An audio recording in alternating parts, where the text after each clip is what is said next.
ఇటు తెలంగాణకు పట్టిన శని కాంగ్రెస్ అన్నారు కేటీఆర్. తెలంగాణకు పట్టిన దయ్యం రేవంత్ రెడ్డి అని చెప్పారు.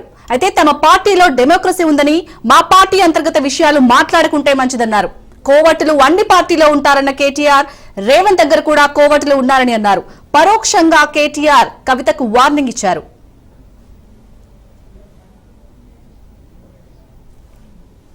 రైట్, ప్రస్తుతం మనతో బీఆర్ఎస్ నాయకులు రాకేష్ రెడ్డి ఫోన్ లైన్ లో సిద్ధంగా ఉన్నారు. రాకేష్ రెడ్డి గారు నమస్తే అండి. నమస్తే అండి. నమస్తే. సో ఇటు మన కేటీఆర్ చేసిన వ్యాఖ్యల్ని ఏ విధంగా చూడాలి? ఇది యంగ్ ఇండియాకి సంబంధించిన వ్యాఖ్యలు అంటారా? అవునండి, ఎస్. మనకు తెలిసిన విషయం కదా, కాంగ్రెస్ అంటేనే కరప్షన్. కాంగ్రెస్ కరప్షన్ రెండు కౌల పిల్లలు అండి. కాంగ్రెస్ ఎక్కడ ఉంటే కరప్షన్ ఎక్కడ ఉంటది, అది మరొకసారి రుజువైంది. ఏకంగా రేవంత్ రెడ్డి గారు, మీరు యంగ్ ఇండియాకి డబ్బులు ఇవ్వండి, నేను మీకు పదవులు ఇస్తా అని చెప్పేసి ప్రలోభపెట్టి చాలా మందితో డబ్బులు ఇప్పించారని చెప్పేసి ఈడీ స్వయంగా ఛార్జ్ షీట్ లో పేర్కొనడం అనేది ఇది తెలంగాణ ప్రజలు తలదించుకునేటువంటి ఒక అంశము. ఎందుకంటే ఎంతో నమ్మకంతోనే రేవంత్ రెడ్డి గారిని మార్పు పేరు మీద ముఖ్యమంత్రి చేస్తే ఆయన తన జేబులు నింపుకునేటువంటి ప్రయత్నము, కాంగ్రెస్ పార్టీ జేబులు నింపేటువంటి ఒక ప్రయత్నం చేస్తా ఉన్నారు.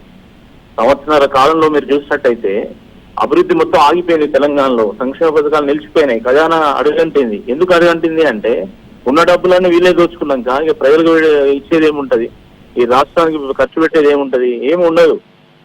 మొత్తం తెలంగాణ ప్రజల కష్టాత్మకంగా రాకేష్ గారు, ఇందాక మన కేటీఆర్ గారు ప్రెస్ మీట్ లో కవిత గురించి పరోక్షంగా మాట్లాడారు. బట్ వీటిని ఇటు బీజేపీ అయితే రాజకీయం చేస్తుంది, దీన్ని ఏ విధంగా చూడాలి? కాంగ్రెస్ కానీ బీజేపీ కానీ అంటే తప్పకుండా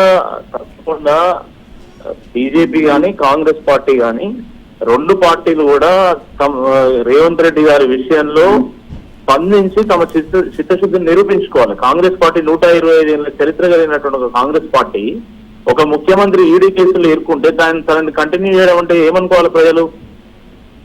అంటే అయితే జాతీయ నాయకత్వానికి స్పైన్ లేదనుకోవాలి, ధైర్యం లేదనుకోవాలి, లేదా కరప్షన్ వాళ్ళు యాక్సెప్ట్ చేస్తున్నట్టయినా వాళ్ళు ఒప్పుకోవాలి.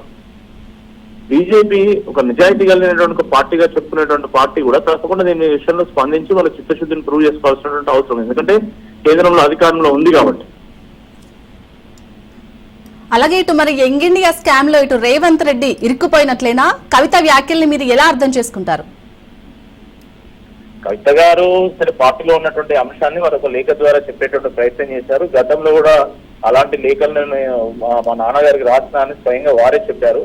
సరే పార్టీలో కొన్ని అంశాలను బహిరంగంగా చర్చించుకోవాల్సిన అవసరం లేకున్నా కూడా పార్టీలో తప్పకుండా కొన్ని అంశాలను చర్చించుకునేటువంటి అవసరం కూడా ఉంటుంది. అంటే democracy part and parcel of the political party, ఆ కోణాన్ని చూడాల్సిన అవసరం ఉంది.